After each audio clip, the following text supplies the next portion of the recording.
I sold one man about $6,000 worth of stock. Imagine if I had it today. It would be it would be worth about 10 times what I sold it for. Did you enjoy the work that you did? Did you Did I- enjoy the work? Oh yes, Yeah.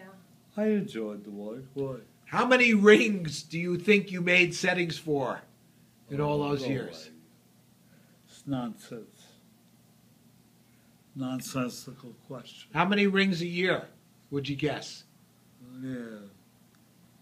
Nah, So I'm not speculating like that. So you made the rings for individuals or for businesses? I made the mounting, The mounting, yes. and then it was for business? It was turned over to a setter to set the diamonds. Ah, okay. I wasn't the only one that was involved. Do you ever see Martha's Wedding Band? Yes. The diamond wedding band? Yeah. Well, I made that mounting. And But if you made the mounting, so the business, Yeah, and so the setter who would call you, the client and or I gave it to a setter to the, Who would order the ring, but who Dad? would order the to set the diamonds. who would order the ring? What? Who would order the ring? Who would I order? originally made the ring, and I gave it to Adelaide. Right. But, I gave the ring to Adelaide. Dad, in your business, but in your And at that time, the ring she's now wearing came along. And I put the diamonds in it. When I got the ring, it didn't have any diamonds. It came through me to these various people who used to come to the shop. They sold me scrap, platinum scrap. And occasionally they would turn up with gold too, so I took the gold. When I got that ring, it had no diamonds in it. I had the diamonds set in it. So I gave that ring to Adelaide. And I took the ring from Adelaide and I gave it to Martha. that's nothing. Yeah. You know how much that ring retails for, Martha? About $4,000. and how much did Richard pay for it? I charged Richard $400 for it. So I'm trying to. Let me ask him. Okay. Dad, when you made rings, did the orders come from retailers, people, Yes. or did they come from individuals who wanted rings? No. I didn't have any individuals. The work I did was all with dealers in the exchanges and occasionally jewelry stores. A few customers who had jewelry stores and ordered mountings. Who else in the family did you make rings for? Who else? Harriet has an engagement ring and a wedding band that I made, and the engagement ring diamond I got for him, and the diamonds in the wedding band as well. How about Faith? Did Faith? Who? Faith They never came around. never came around. But wouldn't people that you knew come by the shop and ask for your help in buying rings? No. No? People I dealt with were all dealers, and they were not interested in my help. I remember some of their names. A&A. A&A, big customer. thousands of dollars. What were their names, actually? Angelo and Anthony. What was their last name? Do you know?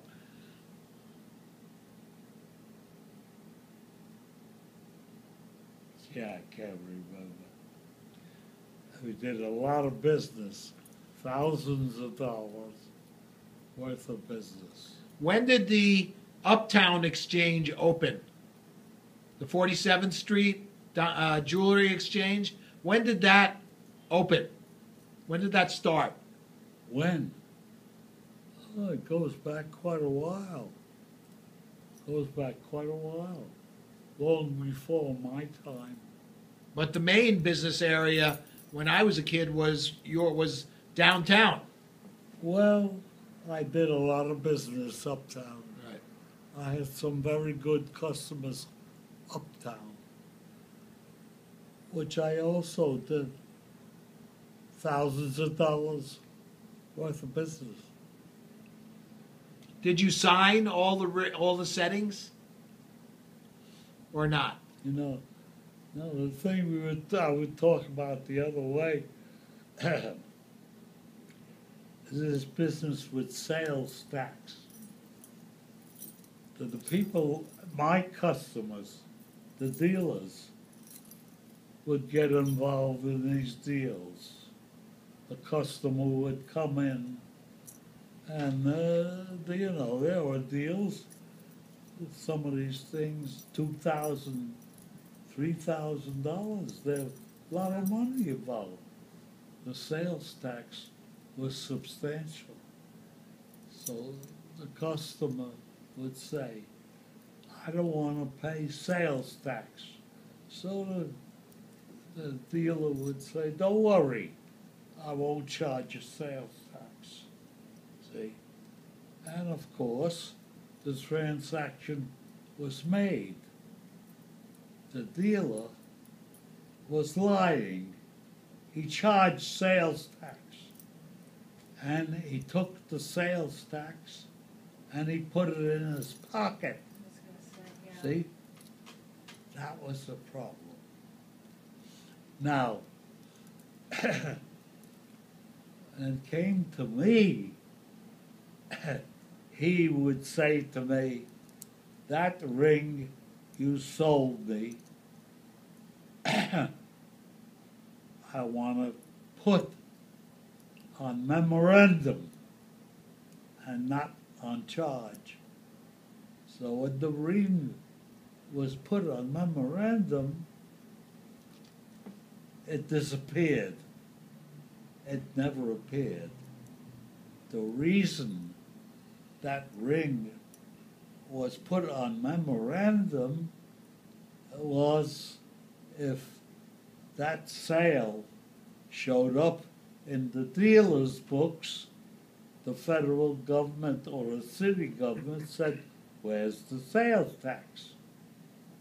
Do you understand what happened?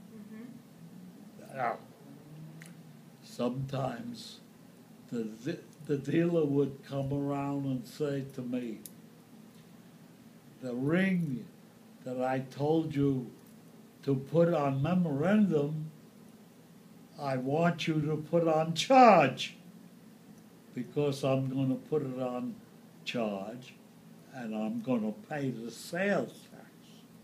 This didn't happen very often, but it happened occasionally because the dealers had to show that some of the sales they made, they didn't just exist on nothing, that they made sales, and those sales that they made, the city was entitled to sales tax. You understand where it was going? Yeah. All right. The next incident is this. I come around and I'm selling all these mountings. I'm selling all this merchandise. He says to me, I'll buy this ring, that ring, or that ring. He says, but I do not want it put on charge. You know what he was saying? He was saying, he accepted that merchandise, but he refused to be involved in the sales tax. So, if I refused to go into a deal like that, it's no sale. If you want to make a sale, you sell it to me on memorandum, and that ring is not to be charged in the sales tax. So this is what I was involved in. If I wanted to stay in business, I had to accept orders without, and I had to deliver merchandise without being charged. See, I was the bookkeeper on those deals.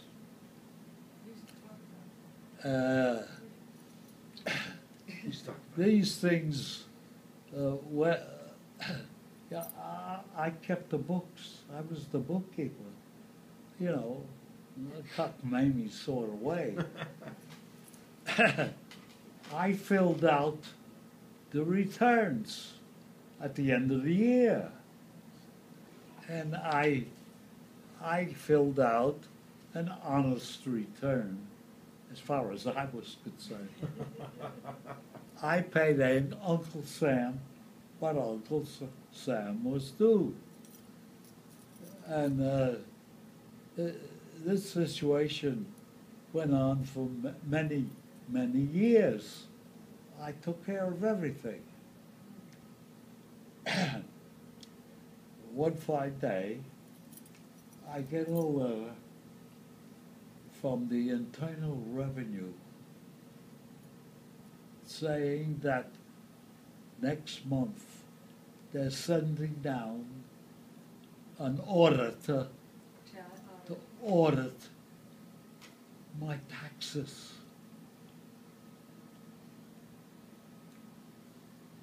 This was a very terrible thing. They were going down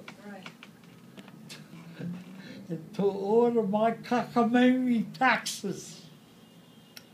I called up the Internal Revenue and I said, "Why are you doing this to me?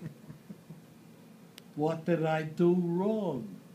"Oh, you didn't do anything wrong. There's nothing wrong. It's perfectly legitimate.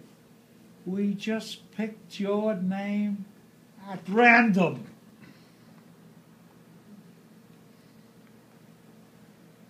Well, so what were we to do? So we went down to the stationery store and we bought a complete set of books, you know, expenses, sales, you know, everything that you need. Adelaide and we sat down, and from the slips of paper and the stuff that I sometimes took and sometimes didn't take, we completed a complete set of books with everything. Sales, expenses, whatever was necessary. Complete set of books. You had to make it match your tax return. Well, we had a month.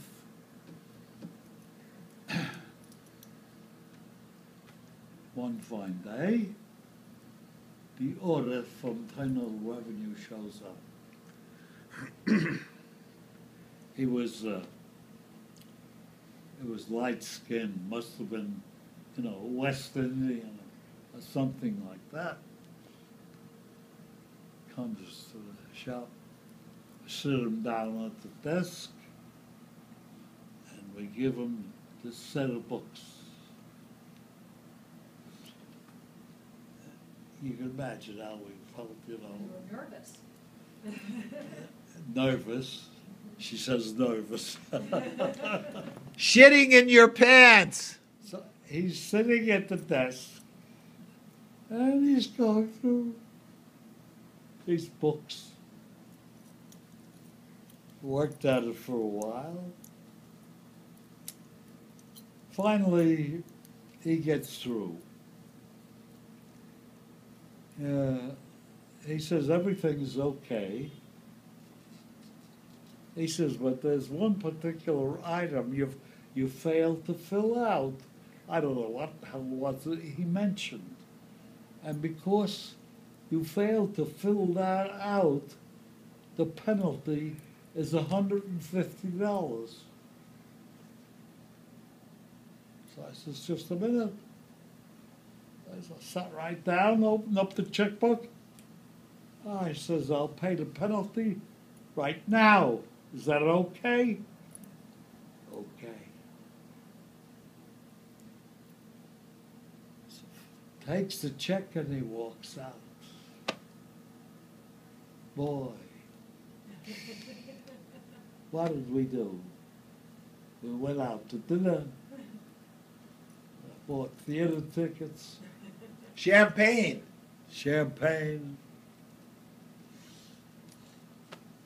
A couple of weeks later, received a letter from Internal Revenue.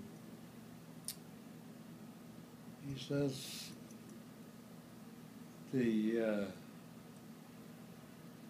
letter, the penalty that was exacted was exacted for the wrong reason. There's another reason that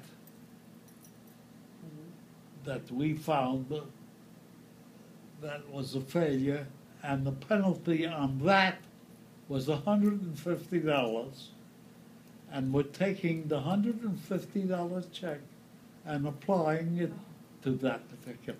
That's fine. It's perfect.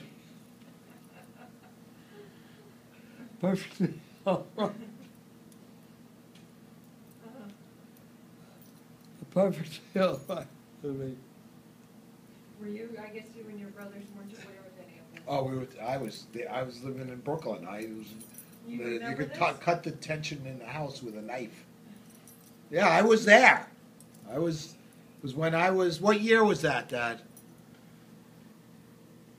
So that, What year was it? Do you remember? oh, I don't know. I don't know. It was quite some time. I was there. I was living in Brooklyn. Yeah. Did you tell Ruby about it? Was Ruby working for the IRS then? Ruby, my brother-in-law, was an Internal Revenue agent.